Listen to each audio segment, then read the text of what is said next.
The culture is absolutely... The gut ain't running anymore!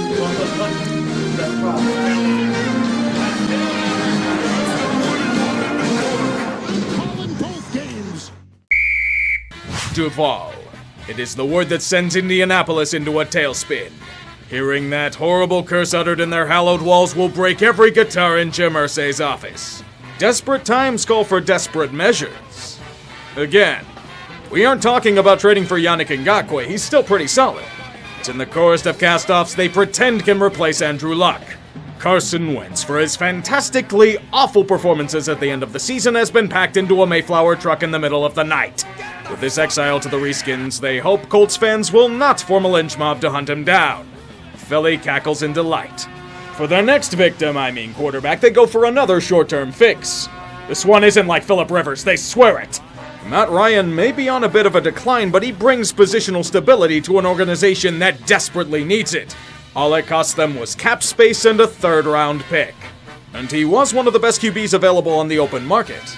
Yes, the Colts are running on a hamster wheel of their own construction, why do you ask?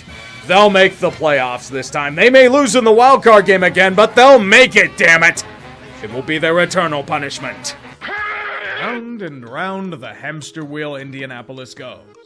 Last year's failure is solely on the feet of Carson Wentz, not on the coach or GM that brought him in. It's as if they're paying for the sins of something sinister that happened in the past. As they yearn for a time-long loss, the next short-term stopgap is Matt Ryan. Will hopefully throw for a better QBR than fucking 4 in a must-win game against the worst team in football. It doesn't matter what the Colts do, what kind of talent they have throughout their roster, or the vision they see for the club. If they can't get a long-term solution under center, they will be doomed to an upside of wildcard loss. It's desperation to save jobs at this point, not a long-term plan. Don't argue with me, Indy, you know what I say is true. You guys are going to have Daniel Jones as a starting QB in a year or two, and you'll enjoy it. The AFC, just like last season, is going to be a bloodbath. You can make the argument for nearly every team to be able to reach the promised land of the playoffs. And as a fan of the game, you can't ask for much more. The AFC East is pretty cut and dry, though. Buffalo will be taking that division with ease. The AFC North will go to Baltimore. Considering that they're finally healthy and able to field a respectable team should do wonders for them. To me, the AFC South is a coin flip between Indy and Tennessee. And I'm going to err on the side of the Titans for the time being. It's very close, though, just like the AFC West. Every team has a shot at winning the division. And for my sake, I'm going to go bold and pick the Broncos. I know, insane, but they actually have a QB and hopefully non-shitty play calling. That's all they needed. And as for the wildcards, it's a tough call, but I'm going to go with Kansas City, the Chargers, and the Bengals. I personally can't wait to see how wrong I am in these predictions, as always. Maybe they'll be as slow to develop as my vid schedule. You know, Indy, you aren't starting Carson Wentz at quarterback anymore. You can stop playing like shit against teams you should be wholeheartedly crushing. Are you going to do anything to fix the situation that you're in? I know you're pretty awful at big ones, but this is Houston. You've been driving a tank for so long, they're already halfway across a rock. The defense looks iffy, Jonathan Taylor can't get anything going, and Matt Ryan appears to be cooked. How in God's name is it 20-3 in the third quarter? I'm not all that hot on Indy, but for fuck's sake, you're above this sort of humiliation. You guys aren't supposed to blow it until December. Indy quickly realized this and managed to come back into the game. Or is that because the Texans remembered they were undergoing an epic tank? Either way, we have a tie game at 20 with time ticking down. And then, nothing. Absolutely nothing. At least until overtime. Houston is forced to bend the knee early. The Colts have possession and are chipping away at field position. And all they need is a Rodrigo Blankenship field goal to win. Good snap, good hole, kick is on its way, end over end, it is no good! Of course, when the time comes to perform in the clutch, Indy manages to prolapse on itself. Texans engaged in outright tomfoolery on this day. They do nothing on offense and the game ends in a tie. In this economy, that's a price that's tough to pay for Indy. Houston, though, this is the equivalent of them winning the Super Bowl. If you had hope about the Colts this season, I don't know what to say. Anyone with a brain could have told you that no matter what outfit Jacksonville puts out, they will own them in Duval. I could just copy-paste the same shit I said in Week 18 last year and it would still be pretty accurate. The Jags looked like the well-coached veteran team.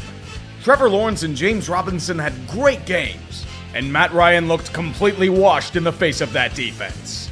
They couldn't convert a 4th and goal to save their lives.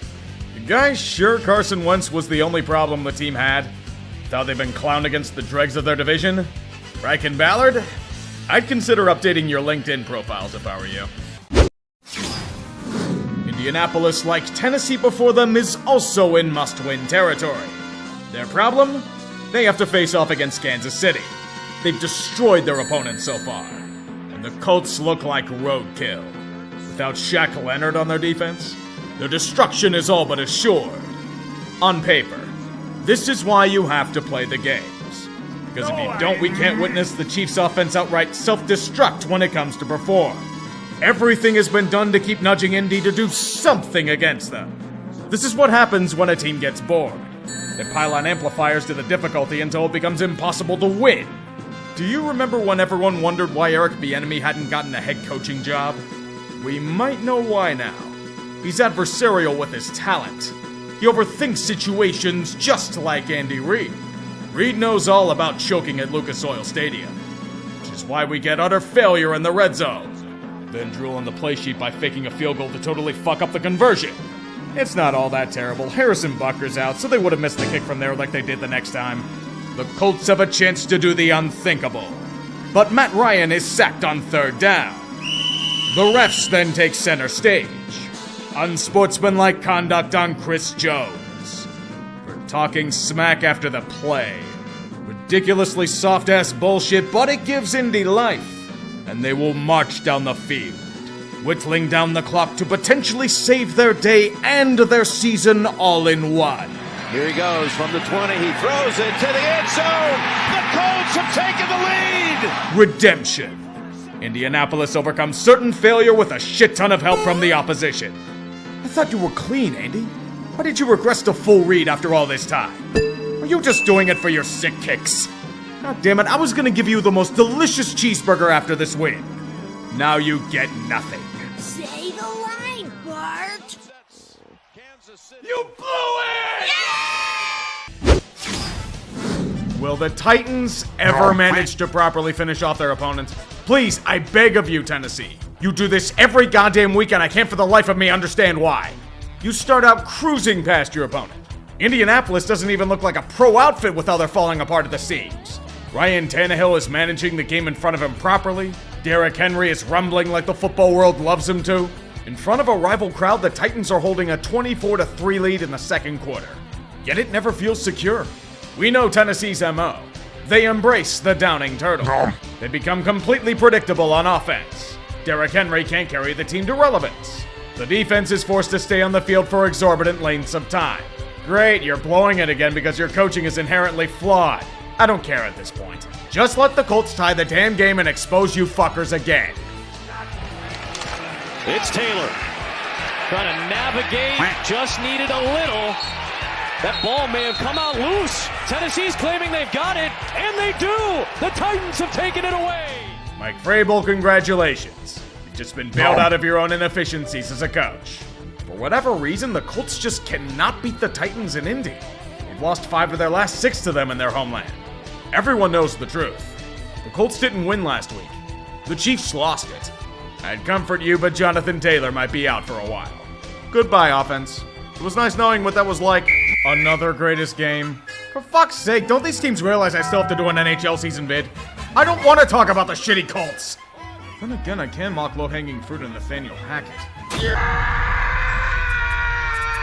These teams really need no introduction. They're both trash. The Indianapolis Colts are blessed with a cooked Matt Ryan and underperforming offensive line and are doomed to mediocrity. They tied the Texans. That is all. The Denver Broncos threw their short-term future and hundreds of millions of dollars at a man whose idea of cooking is putting metal utensils in a microwave. Their trips to the red zone are as successful as discourse between political parties. The head coaches are dead men walking. One's a man who's an Andrew Luck away from being anything relevant. One who's once again experiencing life without Aaron Rodgers to carry him to relevance. How does it get worse? Both teams are without their top running backs for the game. And then some. Kill me now. At what once was Mile High Stadium, it is a complete shit show. Words cannot describe how terrible this football game is to witness. Jesus, another player is having balance issues? Just have him watch MacGruber on the plane ride home, he'll be okay. At least that man was able to leave. People paid to see this in person. They should immediately be refunded, and should then sue the league for deceptive advertising. Inept offensive drive after inept offensive drive is the reward for our investment of time into watching the football night that defies God itself. Amazon paid almost $80 million to broadcast this shitfest. Everyone working this game, from announcers to cameramen to production trailer crew to paid fans in the tents outside, wish they were somewhere else. There's not enough money in the world worth watching this dreck. It took Indianapolis almost an entire half to score points. Congratulations. It's times like these where I wish Bane would blow up the stadium. He wasn't a villain, he was a visionary. For every second that passes in this match, an innocent child is traumatized at the sight of such horrific atrocities. The NFL's response, fuck them Kings. There is money to be made, and there are plenty of suckers born every minute. Case in point, all of us watching right now. Somehow Indianapolis managed to kick another field goal. We are tied at 6. This entire game is a war crime. If this game goes to overtime, Putin should just nuke the stadium for the greater good. It's looking more and more appealing with how useless the Nathaniel Hackett offense is. Even worse, a field goal kick is blocked. Our punishment must be more severe. Our spirits must be broken. We must witness garbage that even the USFL would find a poor taste. Forcing players to play on 3 days rest has always done wonders for a quality product. The game isn't even about scoring points. It's wondering if they could even move the ball forwards. Roe v. Wade may have been overturned in federal court, but we're all wishing this game could be aborted. Denver has regained the lead, fortunately, so we may be spared more horrors. They're even moving the football, an extraordinarily rare sight. Chef Russ will cook with fire. Throws off balance, picked off at the 4-yard line. There wasn't even a receiver in that vicinity, Russ. This man's starting so many fires that Smokey the Bear is weeping in a corner like a baby. Unfortunately for us, Matt Ryan has caught on fire by proxy. While he should have a ring, his offensive line lacks any sort of ring to protect him. He is going to be picked up off the field like a spatula. By the end, he will cry 3 words. Timeout, San Diego. Here is where Denver begins to be bribed with votes to push forward. Finally, someone is once again managing to move the football. Incredible indeed. Russell Wilson is finally starting to earn that ridiculous contract he was signed to. You've converted a crucial 4th down to force Indianapolis to burn their timeouts. Just don't do anything stupid. Wilson to the end zone, and it's intercepted! Jeff Russ thought it was a good idea to throw a grenade in a fryer. This explosion manages to wake up the withered husk of Matt Ryan from his O-line-induced slumber. With a combination of Denver failing to do anything on offense, an exhausted defense, and a little luck, the Colts escape from the glue factory to get into field goal range. Please miss the kick, Chase. For the greater good. Hello again, everybody. Fuck! I don't want overtime of this shitty game! It's like Thursday Night Football itself. Nobody asked for this shit! Even the Broncos fans are leaving in droves. I don't blame them. They've got work in the morning. In fact, I'd just call off sick if I went to this game. Being exposed to this kind of radioactive football should be a valid reason for a long weekend. The football gods do not care for such petty transgressions. Indianapolis gets first shot at trying to do anything. And they somehow do because momentum is indeed a thing. Nathaniel Hackett should learn about that sometime. Unfortunately for us, Indy can't seal the deal because their team is a perpetual hamster wheel. We are stuck on it as they kick another field goal. All we want is one thing, Denver. Don't kick a fucking field goal. Chef Russ has to at least be able to cook a goddamn Hot Pocket. He's managed to put it in the microwave. A stunning revelation. 4th and 1 near the goal line is here. They're going for the kill. Please aim right between the eyes. Surveys, good protection, slides. Broken up in the end zone. Gilmore on Sutton. It's a 4th and 1. Defensive. Where the hell are you out of shotgun? Just run a QB sneak under center, it's not hard. We are going to petition that both of these teams are given losses for this match. There is no logical situation in our minds where the Colts are given a win. They once again won in spite of themselves, not because of their efforts. In conclusion, this was indeed one of the games of our time. Thank you guys. Thank you guys. Broncos country. I don't get Jacksonville. They put together these outstanding games that make you think they're ready to break out as a contender, and then they do this. Just implode and crater against teams they should easily beat. The first half wouldn't suggest this as Duval surges out to an early lead. However, after that, the great Jags curse kicked in. They're awful against divisional opponents on the road. Indianapolis has their chance to get back into the game, and they do. With Indy down by 1 at half, the unthinkable is possible. The Colts having a winning record. Both offenses would take turns marching down the field in the face of exhausted defenses. Jacksonville strikes first. Indy proceeds to respond in kind with one of their own. The Jags have a chance at more greatness, but then baffle the mind with whatever this is. Doug Peterson play calling masterclass. It was here we all realized that Matt Ryan has found the form that made him an MVP in a past age. Asses throughout Indiana unclench as he's single-handedly carrying the Colts to relevance. Jacksonville chooses to respond in kind with another touchdown of their own, but they fail the 2-point conversion. On their final drive, a field goal can win the game for Indy. However, Matty Ice has other plans. Ryan's going to throw it, taking a deep shot for Pierce down the field. He's got it! He called game and teabagged Jacksonville's corpse. Indy may be skating on razor-thin ice, but with performances like this, they can ignore the horrible fate of mediocrity that will befall them. So much for the Jags being a sleeper team this year. Okay, it might not be a rip in the fabric of time itself just yet. If that were the case, the Colts would find a way to win.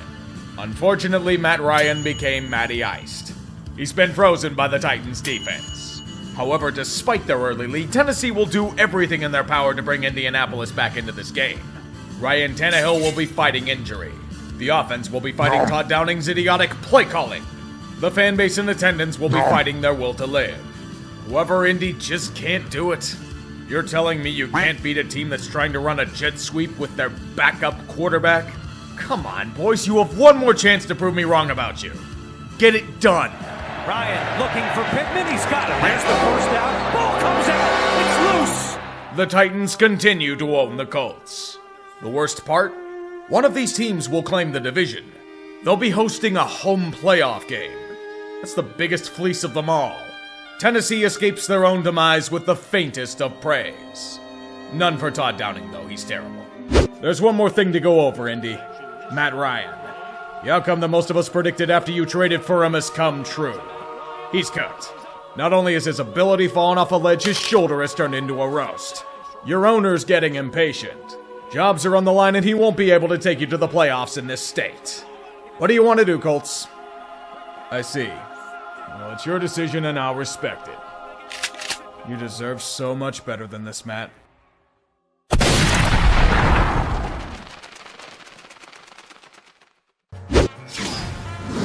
The Sam Ehlinger era has begun in Indianapolis. It doesn't have the same aura as their previous temporary QB reigns, but a win is expected nonetheless. It's tougher than expected. The problem for Indy was not in Ehlinger. He did a relatively solid job considering the circumstances.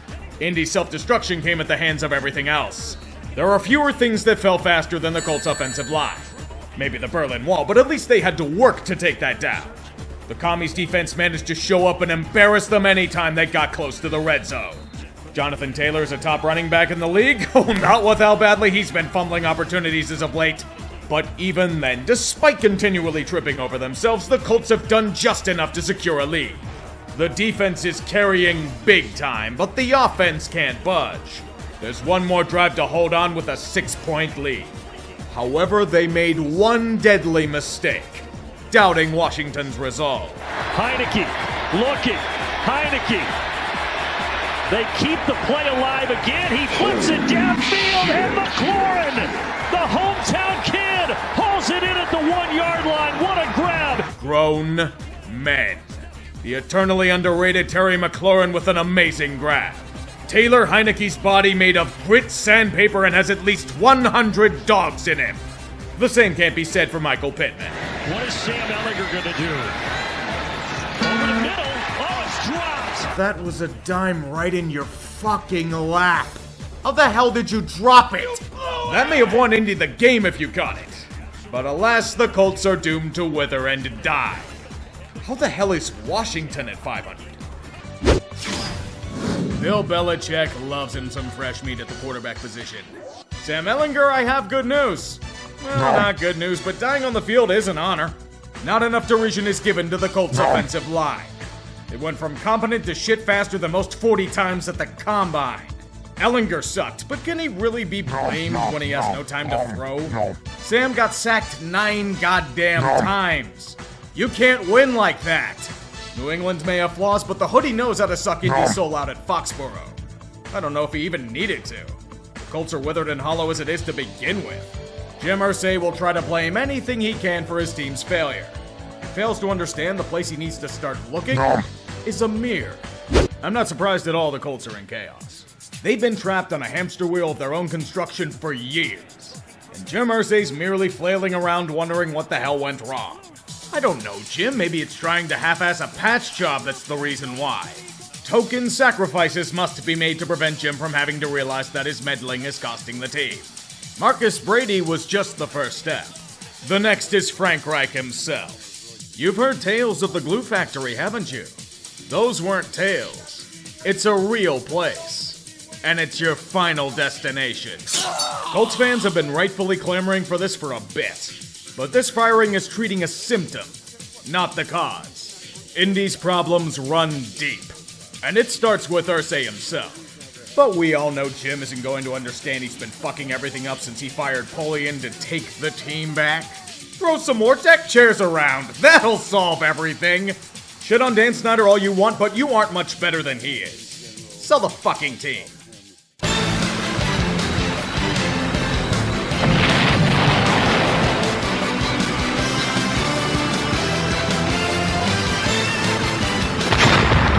This game became a tank bowl throughout the week. Indy chucking Jeff Saturday out there to be a yes man for Jim Irsay. Ordered to his death by starting Matt Ryan? Wait, I thought they killed him off. Irsay was the one that forced that move to begin with. And now he's going to parade himself as the hero despite being a fool. Be fortunate they're playing a coach that fucked them over in a past life. Remember that Josh McDaniels was supposed to be Indy's coach before he slithered back to New England after a matter of days. I said at the time that the Colts dodged a bullet. Today we see why. The Raiders are having trouble dispatching one of the biggest shit shows in football. The cackling you're hearing is coming from Colorado. Although that could be from trying to cope with the horrors of Broncos country. Jonathan Taylor promptly escaped from the horrors of his offensive slump with the game rivaling his might in 2021. Las Vegas is only down by 5 in the fourth without Renfrow or Waller, but really? This is the answer to your critics? You're failing against a head coach who was an ESPN analyst last week and an AI-generated offensive play caller named Parks Frazier. In your own house? No wonder why Blake Martinez just said fuck it and retired instead of suffer. Dear God, if the Raiders lose this game, they shouldn't just wallow in shame. They should contract the franchise.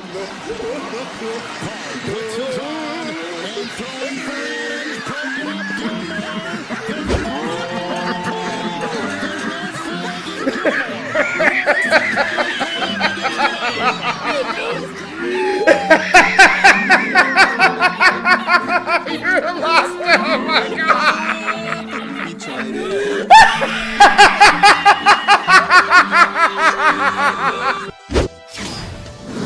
Philly has really opened my eyes these last few weeks. And not in the good way. Remind me of Steelers teams in the recent past. Heinously playing down to competition. Okay, football gods, it's not funny to watch teams struggle to Jeff Saturday's Colts anymore. That joke was hilarious for like a week. Short shelf lives and all, they're simply allowing the Eagles to fail to do anything on the offensive side of the ball. Stalled drives, brutal penalties, endless fuck-ups. This is the kind of game that gets you shit on relentlessly by the rest of the football world. Your defense is clamping down on Matty Ice as best as they can. They didn't bring in Ndamukong Suh and Linval Joseph just for you to lie down and die. Look, the defense is forcing Indy to fumble, allowing you a chance to return to prominence as a contender. What do the Eagles do? Well, give the ball right back to them. It is the season of giving, after all. It allows Indy to kick a field goal to go up by 6. This is when Philly is reminded that, yes, they are playing the Colts. They are supposed to win. All of those undefeated Jeff Saturday memes are young, but they still need to be killed for the sake of the brand. And we know just the man to do it. Hurts will run. Takes it in. Touchdown. Wow, I'm so impressed at you being bailed out by high-end talent after shitting the bed for 55 minutes. You won in spite of yourselves. Go give your cocks a nice tug for this ugly-ass win. Get your shit together, Philly. Not every opponent is going to be the goddamn Colts. This matchup has seen better days. In years past, it was Peyton against Big Ben. Today, it's the withering Matty Ice against Letterkenny. The game was between two bad football teams, and it played out like such. The Colts could do jack shit on offense for the first half, but are still in the game because Matt Canada's trying to outsmart himself for the 500th time this year. I'm more surprised the Steelers managed to score actual points in a football game. It's gotten that bad over here. Things look alright at half, but Indianapolis did this thing called adjusting. It's something the Steelers should look into sometime. After that big kick return to start, they march for a TD. They're about to ruin the hopes and dreams of Pittsburgh in about 5 minutes. Mostly thanks to some hilariously bad penalties. It's inevitable. But that was before the bullshit of Steeler football happened. A horrible fumble at the 1. It's like they were paying tribute to Jerome Bettis. Not that it matters. Pittsburgh still cannot offense, and Indy gets revenge with 7 points. But somehow, someway, the Steelers managed to move the ball. It's more due to Kenny Pickett and Benny Snell, but it's a sight to see. They do enough to pound the ball in for a touchdown to retake the lead. Indy will still get a chance to come back, though. Pittsburgh loves embracing the spirit of giving. Matty Ice leads the charges. Hey, Mr. Saturday, you can use your timeouts at any time. There's no prompt to call them, you have to use your hands to do it. 1 minute and 30 seconds pissed away. Good God, it's like this guy hasn't coached past high school. The Colts continue to Colt as the Steelers somehow live. May we never speak of this game again. The nation had to seriously witness the Indianapolis Colts play in another primetime game. We went over this in the last Monday night game. The Colts fucking suck. They're a calamity in disguise as a professional football team. The only reason why the national media isn't putting a spotlight on how shitty they are is because Washington exists. Now do you see how bad they are? The first 3 quarters of this game were a mirage of competence. Once the fourth quarter started, oh boy. I saw Building 6 of the World Trade Center implode in a slower amount of time than Indy did. It was a catastrophe. Their destruction has turned them back into the laughingstock they were a few weeks ago.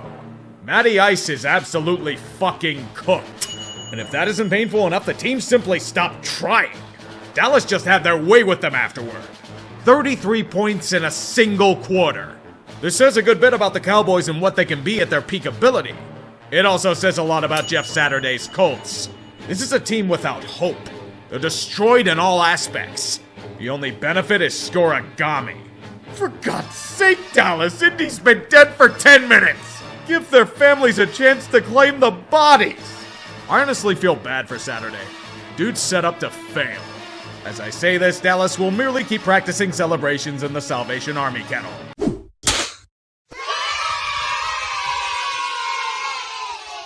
The playoff push is reaching its final stages. Only 1 spot has been clinched by Philadelphia, but 4 weeks remain. In the AFC, it's wide open.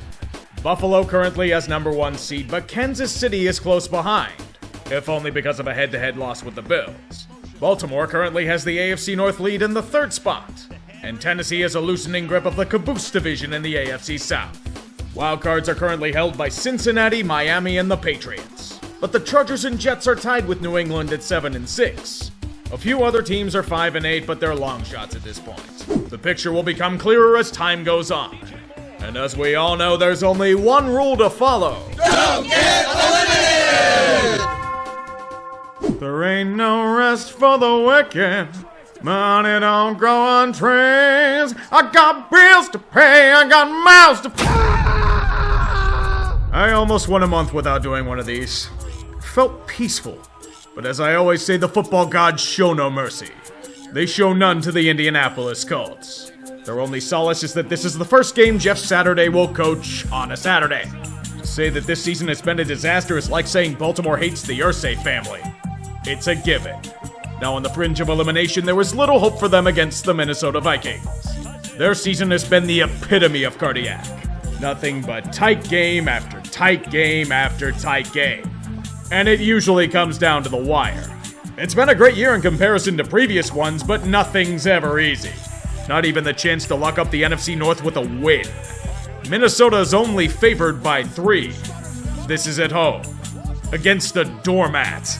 There are plenty of reasons for it. Mainly the fact that they have a negative point differential and got crushed against Detroit and Dallas earlier in the year.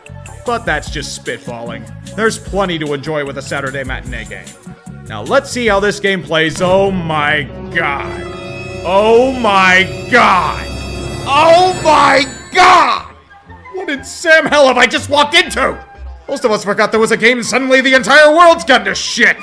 It's 17-0 in the blink of an eye. And it's only getting worse. Kirk Cousins is tripping over himself. Himself! They keep going for it on 4th down. And they keep failing. They're faking punts and they're failing. And he doesn't even have to do all that much. Just stand there and watch as the Vikings set themselves on fire whenever they have the ball. The suspect defense can only do so much. They're forcing the Colts to settle for field goals. You think things can't get worse when it's 23-0? Oh yeah, it does. Try what should be a fumble return for a touchdown called dead by means of ref ball. And the Vikes don't get possession. And then the cascade quickly becomes deadly. A pick six. A pick six. Come on, Kirk, this shit wasn't even your fault, and now even you're going to shit. This is a disaster. A complete disaster. The Vikings are revealing themselves to be total frauds in real time. One of the worst first halves I have ever seen out of a football team. Minnesota is stunned. Not the team, the whole damn state. They've been numb to pain by this team before, but this is something new. It's an outright collapse. 33-0 at the end of the first half. Dear God. After such moments, you would think this would be the end of such a tragedy. However, we don't understand the will of the gods. There are methods to their madness, and they save their greatest punishments for one man. His name is Matt Ryan. Almost 6 years ago, he had to witness a 28-3 lead crumble in front of his eyes on the biggest stage in football. He had to take blame for something that wasn't really his fault. Nothing was done to deserve it. The gods choose their toughest men to fight their hardest battles. Here they would do it again. No one knew it at the time, but they would be seeing the beginnings of the greatest comeback in NFL history. It starts out simple enough. A taunting penalty here, an offensive drive there, a long bomb to KJ Osborne to get into the red zone and finally score some damn points. Touchdowns are needed, but they'll need a lot to go right. Indy going on a 3-and-out is a good start. Prepare yourself, Matt Ryan, for Kirk Cousins drank his Gatorade before halftime. Just like that horrifying game you were a part of, you will lead them to a field goal. And merely that. Minnesota must continue the comeback. The Colts must break repeatedly against the onslaught of a Viking invasion. There is no stopping it. It can only continue. CJ Ham is the man who makes it 36-14, but it's the end of the third. How do you piss away a 22-point lead in 15 minutes? Simple. Indy's offense lays an egg. It's no longer your time, Matt. It's Captain Kirk's moment to cook. On another methodical, outstanding drive headed into the fourth. Justin Jefferson is now his main target. Touchdown, Vikings. The Colts must bow to their greatness. And they will with another quick drive. They aren't even burning clock. It's almost as if they're handing them the game. Jefferson understands what's at stake. Cousins does as well as he loads it up and throws an interception. Never mind. Throwing a fly ball to left field because Jalen Reagor doesn't give a fuck should be enough to end it, right? Right, Colts? You didn't. What the fuck?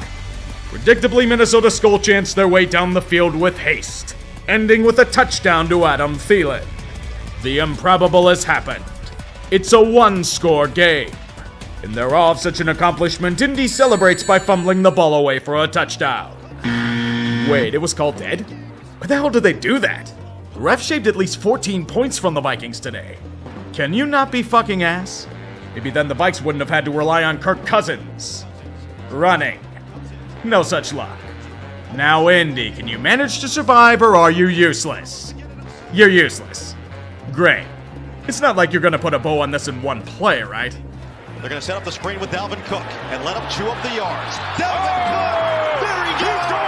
Dalvin Cook is going to be caught up with blockers inside the 5. Touchdown! There's no need to go further here. A 33-point comeback. The largest comeback in NFL history. And it's so fitting for both teams. This game was pure Colts and pure Vikings at the same time. It did go to overtime. Minnesota did end up winning both this and the NFC North, but it has them reeking of fraudulence. Being down 33-0 to one of the worst teams in football? You're lucky you were playing the shitty Colts. Then again, that's why they call it Any Given Saturday, because you can shit on Indy any chance you get. Fuck this game. And the kick is good. It's a winner at US Bank Stadium. They're both losers! Losers! We've had quite a lot of teams reach playoff land this week, didn't we? It doesn't mean we're anywhere close to settling how things will shake out. The AFC has many spots open to claim. Only Buffalo and Kansas City have clinched, and the Bills still have number 1 seed. Cincinnati overtakes Baltimore for the AFC North lead, as Ravens fans wonder why they keep squandering chances. Tennessee is far past that point. They've lost 4 straight and are in an existential state of dread. And for good reason. Baltimore has sole possession of the first wildcard spot with 9 wins, but it's probably a disappointment to them. Same as Miami, who falls behind the Chargers for the second wildcard spot thanks to losing their matchup with them earlier in the year. The Jets and Patriots both with back-breaking losses are the first teams out with 7 wins. They should be careful. There are a ton of teams with 6 wins, including Jacksonville, who's only a game back of their division lead. This is gonna be quite fucky, isn't it? Everyone left, you know what to say. Don't get eliminated! The Chargers all but got a free win out of this one. Indianapolis is dead, and Jim Irsay killed them. He stuffed the entire damn team into one of his guitars. In another desperate attempt to shuffle deck chairs on a sunken ship, Nick Foles was recalled from a local sports convention to get killed in the pocket.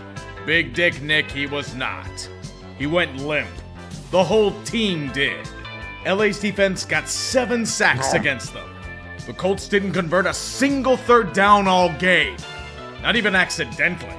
It's quite obvious that Irsay's attempt to regain control over his team has predictably backfired. And he'll take the wrong lessons from it like he always does. Most people felt like they were going to lose this game. But hopefully Jeff Saturday's getting paid well to be a losing placeholder.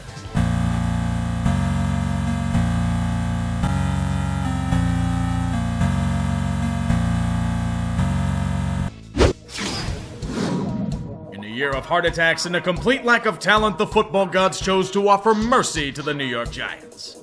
It's okay, Giants fans, they tell you. We will grant you an easy, decisive victory for once. To prove it, here are the Indianapolis Colts to be sent a sacrificial slaughter at MetLife Stadium. Nick Foles is somehow starting again, and he's here to job to the stars of the show. That being you boys. You will glide above the earth itself and shine like the sun.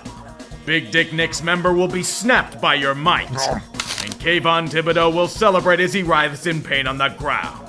It's okay, Kayvon didn't know he was injured during his celly.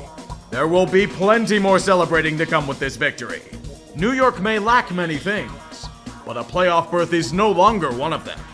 Just avoid boats for the foreseeable future. I think you know why.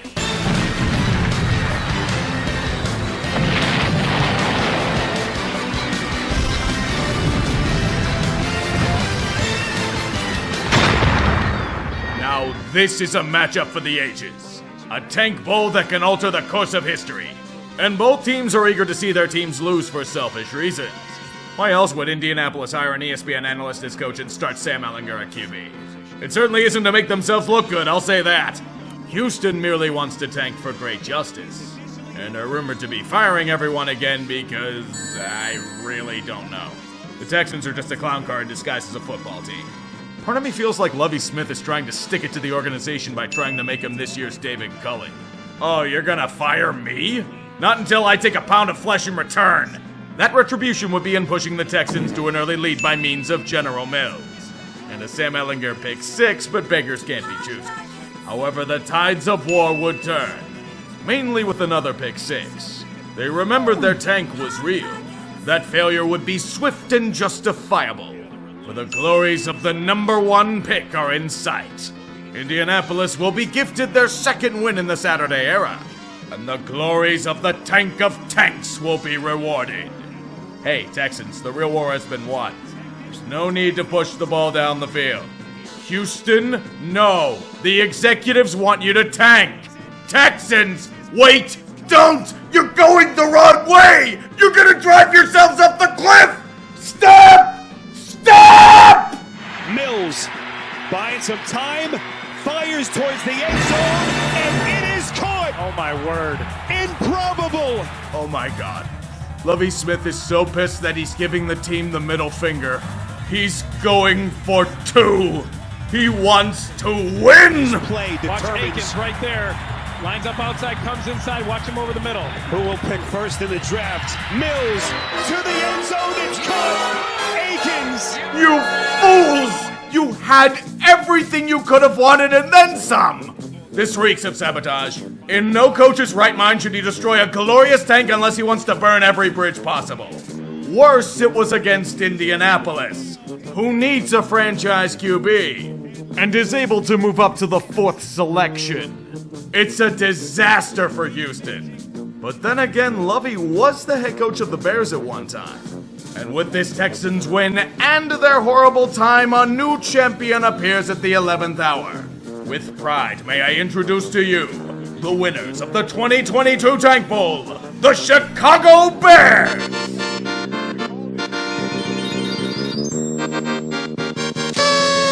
The Hall of Draft picks you receive from a QB-hungry team be plentiful and robust. People had this team as a legitimate Super Bowl contender before the year. That I find baffling. You expect me to believe a group that had been playing hot potato with rental QBs was a true contender?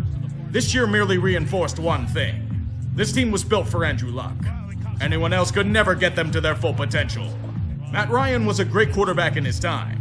In Indy, he embraced a future of being made into glue. Slaughtered behind a regressing offensive line, no wide receivers, and a team in disarray. A career ended by benching. And then revived to make Frank Reich look like the villain before being benched again. With how bad they were lucky to even get 4 wins on the year. I felt this before they burned Reich in effigy for a yes man for Jim Irsay. Jeff Saturday hadn't coached past the high school level, and it showed in a ton of his matches. Ideally, the Colts would see their flaws and change the way they've been doing things to try and salvage the window, but this is Jim Irsay. The supposed football genius is going to pretend getting a new quarterback will fix things.